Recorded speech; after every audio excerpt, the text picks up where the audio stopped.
নমস্কার, আমি অর্পণ। আর আজকে যে ডকুমেন্টসটা নিয়ে এসেছি সেটা একটা মানে চাঞ্চল্যকর ডকুমেন্টস যেটা আমার হাতে এলো। এটা হচ্ছে ইউপিএসসি এক্সামের টেন্ডার। তারা একটা টেন্ডার করেছে ওএমআর স্ক্যান করার জন্য, যে স্ক্যানার আর কি তারা কিনতে চাইছে, তার জন্য তারা টেন্ডার করেছে 2022 সালে।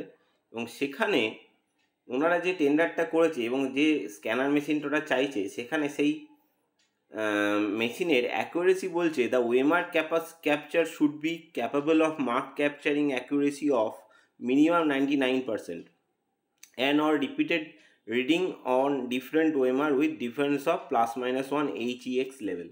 অর্থাৎ এনারা যে স্ক্যানারটা নিচ্ছেন তার কিন্তু অ্যাকিউরেসি 100% নয়। একটা যন্ত্রের 100% অ্যাকুরেট হওয়ার ভেরি ডিফিকাল্ট, সেটা আমরা জানি।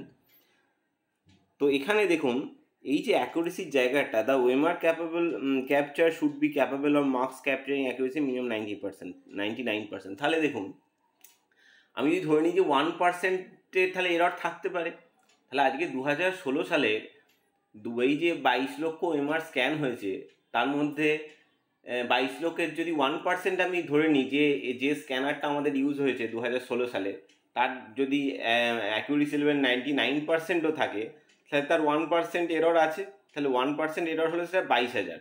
এবার বলবেন যে তাহলে দুর্নীতি কি হয়নি? আমি বলছি হ্যাঁ, দুর্নীতি হয়েছে, অবশ্যই হয়েছে। কিন্তু দুর্নীতি হলেও এই স্ক্যানিং পদ্ধতির মধ্যে গলতি থাকায়, এই যে দেখে নিন, এটা হচ্ছে তার প্রমাণ। অনেক নির্দোষ মানুষ এই টেন্টের লিস্টে কিন্তু ঢুকেছে এবং তাদের জীবনও কিন্তু আজ বিপন্ন।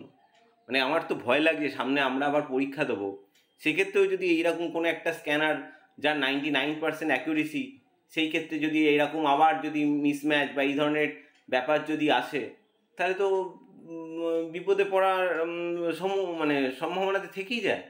আজকে 5 লাখ 9-10 5 লাখ, তাহলে 5 লাখের যদি সেই স্ক্যানার মেশিনটার যদি 1% যদি এরর থাকে, তাহলে 5 লাখের 1% কত হচ্ছে? 5 লাখের 1% 5,000। তাহলে 5,000 ক্যান্ডিডেটের যে স্ক্যান ওএমআর যেটা বেরোবে, যে রেজাল্ট আসবে, সেক্ষেত্রে কিন্তু কোনো রকম গণ্ডগোল হতে পারে। অতএব এই জায়গাটা আজকে সত্যি দেখে আমার নিজেরই ভয় লাগছে। এবং এটাও আমি জানি যে এই যে ধরুন ওএমআর মিসম্যাচেতে অনেকেই আছে যাদের 1 নাম্বারের এদিক ওদিক হয়েছে এবং তারাও টেন্টেডের মধ্যে ঢুকে গেছে, তাদের ক্ষেত্রেও কিন্তু এই ধরনের এরর আসার সম্ভাবনা 99%। ধন্যবাদ সবাই।